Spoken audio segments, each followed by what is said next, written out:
વર્તમાન અવસર્પિણી કાળમાં જંબુ દ્વીપના ભરત ક્ષેત્રના ભારત દેશમાં જન્મેલા છેલ્લા 24મા તીર્થંકર શ્રી મહાવીર સ્વામીને ઝુંભીકા નગરીની બહાર રુજુવાલિકા નદીના કિનારે શાલ વૃક્ષ નીચે છઠના તપ સમયે કેવળ જ્ઞાન પ્રગટ થયું હતું. કેવળ જ્ઞાન પ્રગટ થતાની સાથે જ કુદરતી કાળ રચનાના નિયમ અનુસાર ઇન્દ્રોના આસન કંપાયમાન થાય છે. ઇન્દ્રો અવધિ જ્ઞાનથી તીર્થંકર પરમાત્મા શ્રી મહાવીર સ્વામીને કેવળ જ્ઞાન ઉપજ્યું છે. એ જાણીને સંપૂર્ણ ઉત્સાહ ઉલ્લાસ ઉમંગ સાથે પોતાના શક્તિ અને સામર્થ્યથી સંવસરણની રચના કરે છે. સંવસરણની રચના કર્યા પછી તીર્થંકર પરમાત્મા શ્રી મહાવીર સ્વામી પ્રભુ પૂર્વના દ્વારેથી પ્રવેશ કરી તીર્થંકર પ્રભુ પૂર્વ દ્વારેથી પ્રવેશ કરી ઇન્દ્ર અને દેવી દેવતાઓ દ્વારા રચિત સંવસરણના મુખ્ય બેસવાના સિંહાસન પાસે આવી ત્યાં રહેલા ચૈત્ય વૃક્ષની 3 પ્રદક્ષિણા કરી નમો તિથ્થત્સ અર્થાત તીર્થાય નમઃ બોલી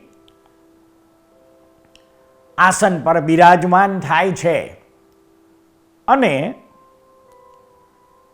દેશના આપે છે. આ દેશના અર્ધમાગધી ભાષામાં માલકોશ રાગમાં અને 35 ગુણોથી યુક્ત એવી પ્રત્યક્ષ સરસ્વતી રૂપ દિવ્ય વાણીમાં વહે છે. દેશના પછી સામાન્ય રીતે તીર્થંકરો તીર્થની સ્થાપના, ગણધરોની સ્થાપના, ચતુર્વિધ સંઘની સ્થાપના કરતા હોય છે. પરંતુ મહાવીર પ્રભુના પ્રસંગમાં પ્રથમ દેશના નિષ્ફળ ગઈ, કારણ કે તે દેશના વખતે દેવી દેવતાઓ સિવાય ગણધર બની શકે, સાધુ સાધ્વી બની શકે એવા ભવ્ય મનુષ્યો હાજર રહ્યા ન હતા. પરંતુ થોડા સમય પછી ભગવાન વિહાર કરીને અપાપાપુરી નગરીમાં મહાસેનવન નામના ઉદ્યાનમાં પધારે છે અને ત્યાં દેવી દેવતાઓ સંવત્સરણની રચના કરે છે. અને ત્યાર પછી મહાવીર સ્વામીના પ્રભુના મુખે આ રીતે દેશના શરૂ થાય છે.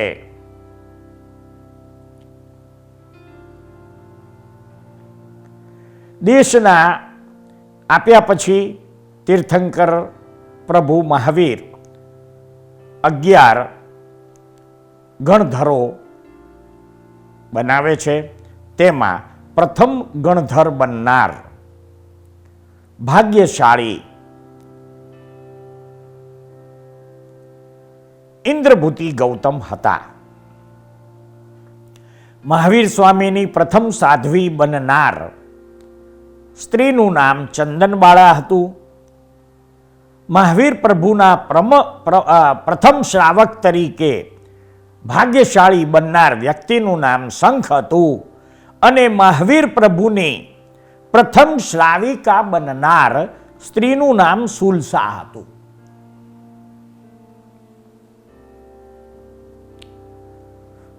મહાવીર પ્રભુની દેશનાનો વિષય યતિ ધર્મ, ગૃહસ્થ ધર્મ, ગણધરવાદ અને 5 મહાવ્રત તથા કર્મની પ્રધાનતા રહ્યો હતો. હવે આપણે મહાવીર પ્રભુના મુખે નીકળેલી દેશના સાંભળવા, સમજવા સહજ પ્રયાસ કરીશું. અહો, આ સંસાર સમુદ્રની જેવો દારૂણ છે અને તેનું કારણ વૃક્ષના બીજની જેમ કર્મ જ છે. પોતાના જ કરેલા કર્મથી વિવેક રહિત થયેલો પ્રાણી કૂવો ખોદનારની જેમ અધોગતિને પામે છે અને શુદ્ધ હૃદયવાળા પુરુષ પોતાના જ કર્મથી મહેલ બાંધનારની જેમ ઉર્ધ્વગતિને પામે છે. કર્મના બંધનું કારણ એવી પ્રાણીની હિંસા કદી પણ કરવી નહીં. હંમેશા પોતાના પ્રાણની જેમ બીજાના પ્રાણની રક્ષામાં તત્પર રહેવું. આત્મપીડાની જેમ પરજીવની પીડાને પરિહરવાને ઈચ્છતા પ્રાણીએ અસત્ય નહીં બોલતા સત્ય જ બોલવું.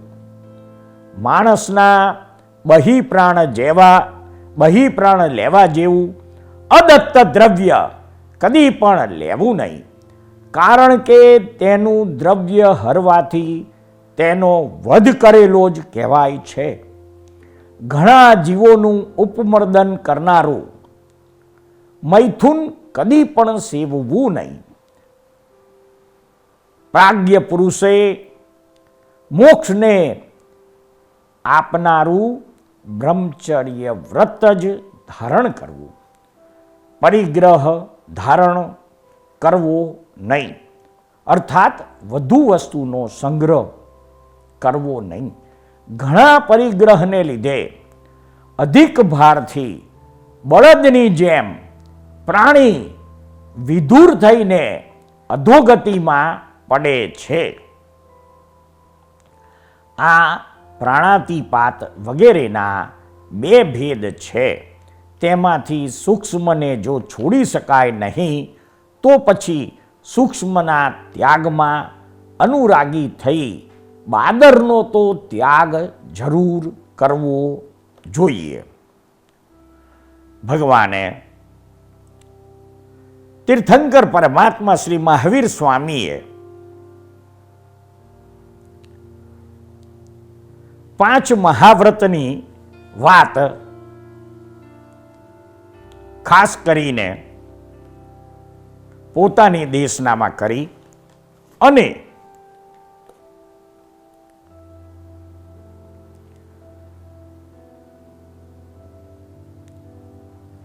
યતિ ધર્મ, ગૃહસ્થ ધર્મ, યતિ ધર્મ 10 પ્રકારનો અને ગૃહસ્થ ધર્મ, શ્રાવક ધર્મ 12 પ્રકારનો, તેની વાત અગાઉના તીર્થંકરોની દેશનામાં પણ આવી ગયું છે. અહીંયા આપણે આ જે કર્મની વાત છે એ 8 પ્રકારના કર્મોની વાતને સમજવા સહજ પ્રયાસ કરીશું. મિથ્યાત્વાદી હેતુ દ્વારા જીવ વડે જે કરાય તે કર્મ આત્માના 8 અક્ષય ગુણોને રોકનાર 8 પ્રકારના મુખ્ય કર્મો, તેની જઘન્ય સ્થિતિ અને ઉત્કૃષ્ટ સ્થિતિ આપણે જાણીશું. પ્રથમ જ્ઞાનાવરણીય કર્મ, એની જઘન્ય સ્થિતિ અંતર્મુહૂર્ત અને ઉત્કૃષ્ટ સ્થિતિ 30 સાગરોપમની ગણાય છે. દર્શનાવરણીય કર્મ, જઘન્ય સ્થિતિ અંતર્મુહૂર્ત અને ઉત્કૃષ્ટ સ્થિતિ 30 સાગરોપમની ગણાય છે. વેદનીય કર્મ, એમાં સાતા કર્મ 2 સમયનું, ઉત્કૃષ્ટ સ્થિતિ 15 સાગરોપમ. અશાતા વેદનીય કર્મ 10 મુહૂર્ત, જઘન્ય સ્થિતિ, ઉત્કૃષ્ટ સ્થિતિ 30 સાગરોપમ. દર્શન મોહનીય કર્મ, અંતર્મુહૂર્ત અને 70 સાગરોપમ ઉત્કૃષ્ટ સ્થિતિ. ચારિત્ર મોહનીય કર્મ, અંતર્મુહૂર્ત, જઘન્ય સ્થિતિ અને ઉત્કૃષ્ટ સ્થિતિ 40 સાગરોપમ. નામ કર્મ 8 મુહૂર્ત, જઘન્ય સ્થિતિ અને ઉત્કૃષ્ટ સ્થિતિ 20 સાગરોપમ. આયુષ્ય કર્મ, જઘન્ય સ્થિતિ, અંતર્મુહૂર્ત અને ઉત્કૃષ્ટ સ્થિતિ 33 સાગરોપમની ગણાય છે. ગોત્ર કર્મ 8 મુહૂર્તનું, જઘન્ય સ્થિતિ અને ઉત્કૃષ્ટ સ્થિતિ 20 સાગરોપમની ગણાય છે. અંતરાય કર્મ, જઘન્ય સ્થિતિ, અંતર્મુહૂર્ત અને ઉત્કૃષ્ટ સ્થિતિ 30 સાગરોપમની ગણાય છે.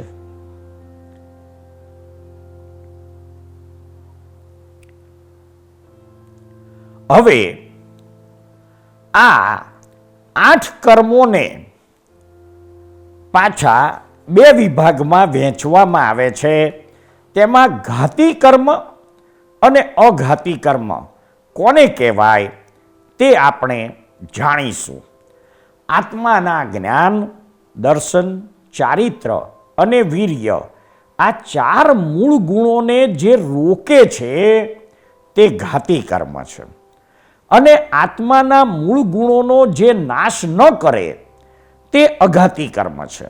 સંસારની ભોગ સામગ્રી, સુખ દુઃખ આપનારા કર્મો તે અઘાતી કર્મ છે. હવે ઘાતી કર્મના કેટલા ભેદ છે તો કે ભાઈ, ઘાતી કર્મ 4 પ્રકારના: જ્ઞાનાવરણીય, દર્શનાવરણીય, મોહનીય અને અંતરાય. હવે જ્ઞાનાકર્મીયના 5 ભેદ છે, એટલે કે 5 પ્રકાર છે. દર્શનાવરણીયના 9 પ્રકાર છે, મોહનીયના 28 પ્રકાર છે અને અંતરાય કર્મના 5 પ્રકાર છે. એમ કુલ 47 પ્રકારના ઘાતી કર્મ થાય. હવે અઘાતી કર્મ અને એના પ્રકારો કેટલા? તો કે વેદનીય કર્મના 2 પ્રકાર, શાતાવેદનીય, અશાતાવેદનીય. આયુષ્ય કર્મના 4 પ્રકાર, નામ કર્મના 103 પ્રકાર અને ગોત્ર કર્મના 2 પ્રકાર, એટલે કુલ 111 પ્રકાર. એમ 4 ગતિમાં રખડાવનાર ઘાતી કર્મના કુલ 47 અને અઘાતી કર્મના કુલ 111, એટલે બધા મળીને 158 પ્રકારના મુખ્ય 8 કર્મો છે. હવે આ કર્મો આત્માના કયા ગુણને રોકે છે અને એનું દ્રષ્ટાંત આપણે જાણીશું. તો કે ભાઈ, જ્ઞાનાવરણીય કર્મ આત્માના જ્ઞાન ગુણને રોકે છે અને એનું દ્રષ્ટાંત આંખે પાટા જેવું છે. દર્શનાવરણીય કર્મ આત્માના દર્શન ગુણને રોકે છે, એનું દ્રષ્ટાંત રાજાના દ્વારપાલ જેવું છે. વેદનીય કર્મ આત્માના અવ્યાબાદ સુખને રોકે છે, મધથી ખરડાયેલ છરી જેવું છે. મોહનીય કર્મ આત્માના સમ્યક દર્શન અને ચારિત્ર ગુણને રોકે છે, એ મદિરા જેવું છે. આયુષ્ય કર્મ આત્માની અક્ષય સ્થિતિને રોકે છે, એ બેડી બંધન કારાગાર જેવું છે. નામ કર્મ આત્માના અરૂપી ગુણને રોકે છે, તે ચિત્રકાર જેવું છે. ગોત્ર કર્મ આત્માના અગુરુ લઘુ ગુણને રોકે છે, એ કુંભારના ઘડા જેવું. અંતરાય કર્મ આત્માના અનંત વીર્ય ગુણને રોકે છે, એ રાજાના ભંડારી જેવું છે. હવે જ્ઞાનાવરણીય કર્મ અને એના 5 પ્રકારો વિશે આપણે સમજવા પ્રયત્ન કરીએ. જેનામાં જ્ઞાન પ્રગટ ન થવા દેવાનું નિમિત્ત થવાનો સ્વભાવ હોય તે કર્મણ વર્ગણાઓને જ્ઞાનાવરણીય કર્મ કહે છે. જે કર્મ આત્માના જ્ઞાન ગુણને પ્રગટ ન થવા દે અથવા જ્ઞાન ગુણના અવિકાસમાં નિમિત્ત હોય તેને જ્ઞાનાવરણીય કર્મ કહે છે. આત્માનો જે જ્ઞાયક સ્વભાવ છે તેને રોકનારું અને આવરણ લાવનારું કર્મ તે જ્ઞાનાવરણીય કર્મ કહેવાય છે. જ્ઞાનાવરણીય કર્મ પડદાની જેમ જ્ઞાનને રોકે છે. જ્ઞાનાવરણીય કર્મના 5 પ્રકાર છે, જે નીચે મુજબ છે. મતિ જ્ઞાનાવરણીય, 5 ઇન્દ્રિય તથા મનથી જે જ્ઞાન થાય તે મતિ જ્ઞાન. એવા મતિ જ્ઞાનને રોકે તે મતિ જ્ઞાનાવરણીય. જે કર્મના ઉદયના નિમિત્તથી મતિ જ્ઞાન પ્રગટ ના થાય તેને મતિ જ્ઞાનાવરણીય કર્મ કહે છે. હવે શ્રુત જ્ઞાનાવરણીય, શ્રુત જ્ઞાનને રોકે તે શ્રુત જ્ઞાનાવરણીય. જે શ્રુત જ્ઞાનને રોકે અથવા પ્રગટ ન થવા દે તેને શ્રુત જ્ઞાનાવરણીય કર્મ કહેવાય છે. અવધિ જ્ઞાનાવરણીય, દેવનારકીને ભવહેતુક અને મનુષ્યને ગુણહેતુક અવધિ જ્ઞાન હોય એવા અવધિ જ્ઞાનને રોકે તે અવધિ જ્ઞાનાવરણીય કર્મ. જે અવધિ જ્ઞાનનું આવરણ કરે તેને અવધિ જ્ઞાનાવરણીય કર્મ કહે છે. મન પર્યવ જ્ઞાનાવરણીય, અઢીદ્વીપ સમુદ્રમાં રહેલા સંઘની પંચેન્દ્રિય જીવોના મનોગત ભાવોને જણાવનારું જ્ઞાન તે મન પર્યવ જ્ઞાન આ જ્ઞાનને રોકે તે મન પર્યવ જ્ઞાનાવરણીય કર્મ છે. જે કર્મ મન પર્યવ જ્ઞાનને પ્રગટ ન થવા દે તેને મન પર્યવ જ્ઞાનાવરણીય કર્મ કહે છે. હવે કેવળ જ્ઞાનવર્ણીય 4 પ્રકારના ઘાતી કર્મના ક્ષયથી ઉત્પન્ન થતું અને સકળ લોકાલોકના સ્વરૂપનું સ્પષ્ટ જ્ઞાન કરાવનારું જ્ઞાન તે કેવળ જ્ઞાન. એવા જ્ઞાનને રોકે તે કેવળ જ્ઞાનાવરણીય કર્મ છે. જે કર્મ કેવળ જ્ઞાનને પ્રગટ ના થવા દે તેને કેવળ જ્ઞાનાવરણીય કર્મ કહે છે. મોટામાં મોટું જ્ઞાનાવરણીય કર્મ કયું કહેવાય? તમે ના સમજો એવું કહેવું એ મોટામાં મોટું જ્ઞાનાવરણીય કર્મ છે. તમે ના સમજો એવું ક્યારેય કહેવાય નહીં, પણ તમને સમજણ પાડીશ એવું કહેવું. તમે ના સમજો એવું કહો તો સામાન્ય અપમાન જેવું લાગે અને કાળજે ઘા વાગે. જ્ઞાનાવરણીય કર્મરૂપી શત્રુનો નાશ કેવી રીતે થાય? વિવેકરૂપી શરણે કરીને તેજસ્વી કરેલું અને સંતોષરૂપી તીક્ષ્ણ ધારવાળું જે સંયમરૂપી શસ્ત્ર છે તે જ્ઞાનાવરણાદી કર્મરૂપી શત્રુનો નાશ કરવાને સમર્થ થાય છે. આ જ્ઞાનાવરણીય કર્મ બંધાય છે કેવી રીતે? જ્ઞાન તથા જ્ઞાનીનો દ્વેષ કરવાથી અને જ્ઞાન ભણનારને અંતરાય કરવાથી જ્ઞાનાવરણીય કર્મ બંધાય છે. જ્ઞાનના સાધનોની અસાધનાથી પણ જ્ઞાનાવરણીય કર્મ બંધાય છે. જ્ઞાન અથવા જ્ઞાનીની નિંદા, અવજ્ઞા, અસાધના વગેરે કરવાથી પણ જ્ઞાનાવરણીય કર્મ બંધાય છે.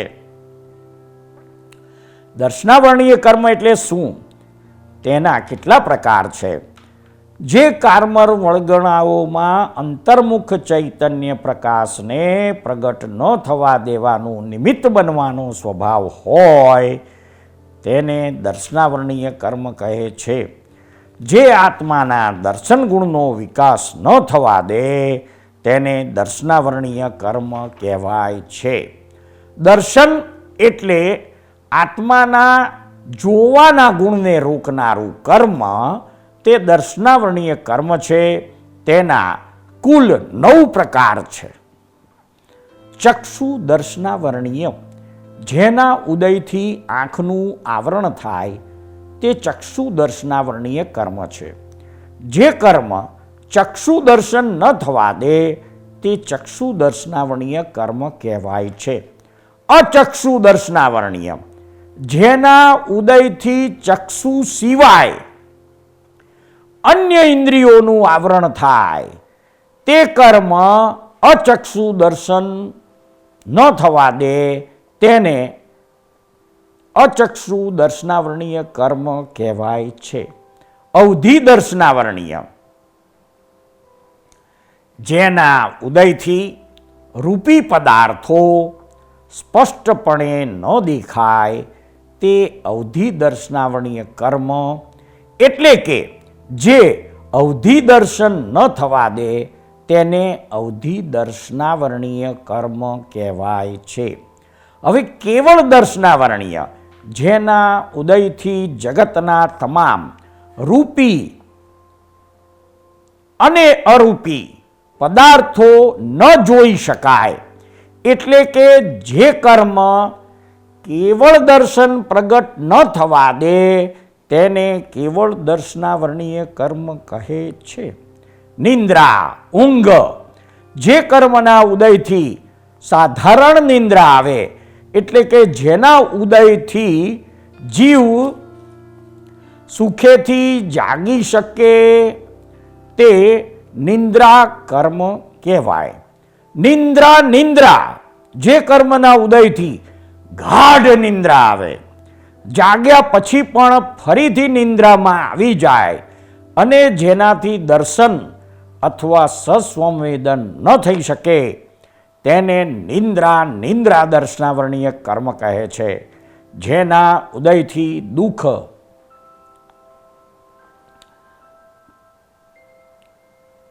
થી પીડિત થઈને જાગે છે તેને નિંદ્રા કહેવાય છે.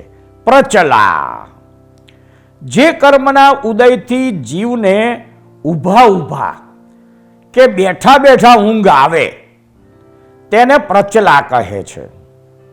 હવે પ્રચલા જે કર્મના ઉદયથી જીવને રસ્તે ચાલતા ઊંઘ આવે તો, અથવા તો જે કર્મના ઉદયથી એવી નિંદ્રા આવે કે જેમાં અંગ ઉપાંગ હાલે ચાલે, દાંત કચકચાવે, મોઢામાંથી લાળ નીકળે અને જેનાથી દર્શનો યોગ ન થઈ શકે તેને પ્રચલા દર્શનાવરણીય કર્મ કહે છે.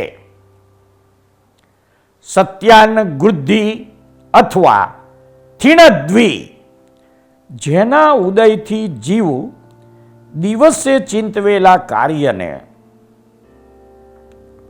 ઊંઘમાં કરી આવે અને આ વ્યક્તિને ઊંઘમાં વાસુદેવના બળ કરતાં અડધું બળ હોય છે. આ ઊંઘ અતિ વિચિત્ર છે. આ નિંદ્રાવાળો જીવ મોટા ભાગે મૃત્યુ પામ્યા પછી નરકમાં જાય છે. જે કર્મના ઉદયથી એવી નિંદ્રા આવે કે નિંદ્રામાંથી ઉઠીને ઊંઘમાં કોઈ મોટું કામ કરી આવે, પરંતુ જાગે ત્યારે તેની ખબર પણ ન હોય, તે સત્યાન ગૃદ્ધિ અથવા થીણદ્વી દર્શનાવરણીય કર્મ કહે છે. હવે આ દર્શનાવરણીય કર્મ કેવી રીતે બંધાય છે? તો કે 6 પ્રકારે દર્શનાવરણીય કર્મ બંધાય છે. જેને સંકિત પ્રાપ્ત થયું છે તે વ્યક્તિના અવર્ણવાદ બોલે તો સંકિત પમાડનારને ઓળવે એટલે તેનાથી વિરુદ્ધ બોલે. સંકિત પામતો હોય તેને અંતરાય પાડે તો સંકિત ઉપર દ્વેષ કરે. સંકિતની અસાતના કરે તો અને સંકિતધારી જીવ સાથે ખોટો ઝઘડો વિખવાદ કરે તો ઉપરોક્ત 6 કારણે દર્શનાવરણીય કર્મ બંધાય છે. દર્શનાવરણીય કર્મનો અબાધાકાળ કેટલો? દર્શનાવરણીય કર્મનો અબાધાકાળ 3000 વર્ષનો છે. હવે વેદનીય કર્મ એટલે શું અને તેના કેટલા પ્રકાર છે તે જાણીશું. જે કર્મના ઉદયથી જીવને આરોગ્ય આદિ સુખ અને સાતા મળે અથવા રોગ આદિ દુઃખ અને અસાતા અર્થાત વેદના મળે તેને વેદનીય કર્મ કહે છે. વેદનીય કર્મના મુખ્ય 2 પ્રકાર છે. શાતા વેદનીય, જે કર્મના ઉદયથી જીવને તંદુરસ્તી આરોગ્ય આદિ સુખ મળે તે, અને અશાતા વેદનીય, જે કર્મના ઉદયથી જીવને રોગ દુઃખ પીડા મળે તે અશાતા વેદનીય. શાતા વેદનીય કર્મ કેટલા પ્રકારે બંધાય છે? તો કે 10 પ્રકારે શાતા વેદનીય કર્મ બંધાય. પ્રાણી ઉપર અનુકંપા રાખવાથી, ભૂતાનુકંપા રાખવાથી, જીવ ઉપર અનુકંપા રાખવાથી, સત્વ અનુકંપાથી, સર્વ પ્રાણી ભૂત જીવ વગેરેને દુઃખ નહીં આપવાથી, શોક નહીં કરવાથી, ઝૂરણા નહીં કરવાથી, ટપક આંસુ નહીં પાડવાથી, મારપીટ નહીં કરવાથી, પરિતાપના નહીં કરવાથી આ 10 પ્રકારે શાતાવેદનીય કર્મ બંધાય છે. હવે શાતાવેદનીય કર્મ ભોગવાય કેટલા પ્રકારે? તો કે 8 પ્રકારે. તો કે સારા શબ્દો, સારું રૂપ, સારી ગંધ, સારો રસ, સારો સ્પર્શ, મન સૌખ્ય, વચન સૌખ્ય અને કાય સૌખ્ય. આ 8 પ્રકારે શાતાવેદનીય ભોગવાય છે. અશાતાવેદનીય કર્મ 12 પ્રકારે બંધાય છે. તો કે બીજાને દુઃખ આપવાથી, બીજાને શોક આપવાથી, બીજાને ઝૂરણા આપવાથી, બીજાને રડાવવાથી, બીજાને મારપીટ કરવાથી, બીજાને પરિતાપના આપવાથી, સર્વ પ્રાણી ભૂત જીવ વગેરેને દુઃખ આપવાથી, શોક કરવાથી, ઝૂરણા કરવાથી, ટપક ટપક આંસુ પાડવાથી, મારપીટ કરવાથી અને પરિતાપના કરવાથી અશાતાવેદનીય કર્મ બંધાય છે. હવે અશાતાવેદનીય કર્મ 8 પ્રકારે પાછું ભોગવાય છે. તો કે જે મનને ગમે નહીં, જે કાનને ગમે નહીં, જે આંખને ગમે નહીં, એવા કાનને સાંભળવા ન ગમે એવા શબ્દ સાંભળવા મળે, આંખને જે રૂપ ન જોવું પડે એવું રૂપ જોવા મળે, નાકને જે ગંધ પસંદ નથી એવી ગંધ, દુર્ગંધ જેને કહેવાય, એ ભોગવવી પડે, જે રસ ચાખવો ગમે નહીં તેવો રસ ચાખવો પડે, જે સ્પર્શ ગમે નહીં તેવો સ્પર્શ કરવો પડે, પછી મન, વચન અને કાયા એ ત્રણેયના દુઃખો થાય. એ રીતે અશાતાવેદનીય કર્મ ભોગવાય છે. શાતાવેદનીયની જઘન્ય તથા ઉત્કૃષ્ટ સ્થિતિ. શાતાવેદનીય જઘન્ય સ્થિતિ 2 સમયની અને ઉત્કૃષ્ટ સ્થિતિ 15 કુડાકુડી સાગરોપમની છે. અબાધા કાળ કરે તો જઘન્ય અંતર્મુહૂર્તનો અને ઉત્કૃષ્ટ 1,500 વર્ષનો થાય. અશાતાવેદનીયની જઘન્ય તથા ઉત્કૃષ્ટ સ્થિતિ કેટલી? તો કે અશાતાવેદનીયની જઘન્ય સ્થિતિ 1 સાગરના 7 ભાગ કરીએ તો માહેના 3 ભાગ અને 1 પલ્યને અસંખ્યાત્મે ભાગ ઉણી તથા ઉત્કૃષ્ટ સ્થિતિ 30 કુડાકુડી સાગરોપમની ગણાય છે. તેનો અબાધાકાળ 3000 વર્ષનો છે.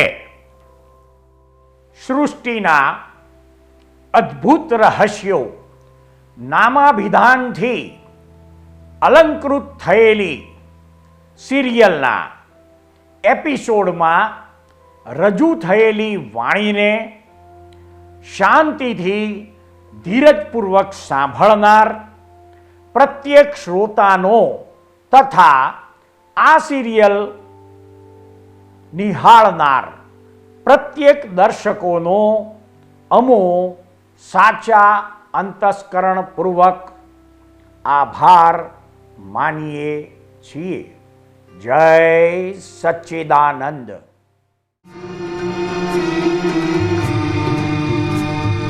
આ દુનિયામાં સર્વે જીવને સુખ ને શાંતિ હુજૂરે. આ દુનિયામાં સર્વે જીવને સુખ ને શાંતિ હુજૂરે.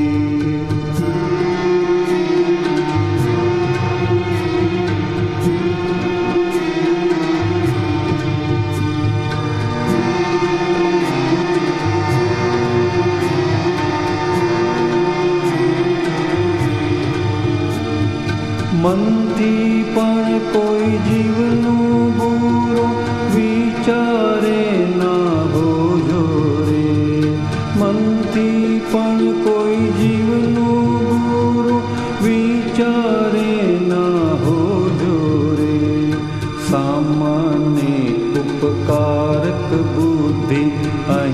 ચિંતવન હોજો રે સામાન્ય ઉપકારક બુદ્ધિ અહિંસક ચિંતવન હોજો રે આ દુનિયામાં સર્વ